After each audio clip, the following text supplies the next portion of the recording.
तोहसे शादी करम अर्जी लगावे आइल बानी। देवे घर में ये जान जल चढ़ावे आइल बानी। भोले बाबा से मांगब अर्जी लगावे आइल बानी। देवे घर में ये जान जल चढ़ावे आइल बानी।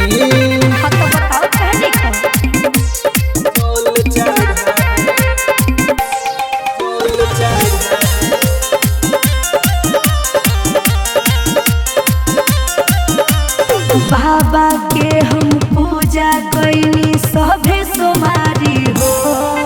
अरे यहीं से हम आइल बानी भोला दुआरी हो। बाबा के हम पूजा कैनी सभे सोमारी हो। अरे यहीं से हम आइल बानी भोला दुआरी हो। अरे लेके कान्हा पकावर अर्जी लगावे आइल बानी। अच्छा जी। देवे घर में ये जान जल चढ़ावे आइल बानी। भोले बाबा से मांगब अर्जी लगावे आइल बानी। देवे घर में ये जान जल चढ़ावे आइल बानी। हम तो जानते ना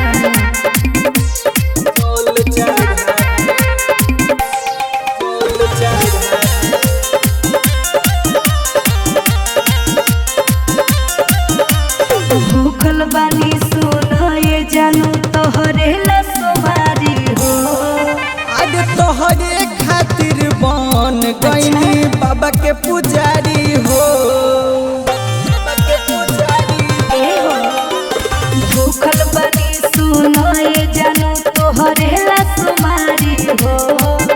आज तोहरे खातिर बन गईनी बाबा के पुजारी हो।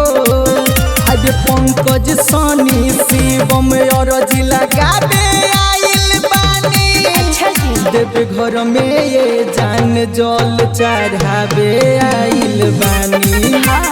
भोले बाबा से मांगब अर्जी लगावे आइल बानी। देवे घर में ये जान जल चढ़ावे आइल बानी। अच्छा तो ठीक बा, मन लगा के पूजा कर।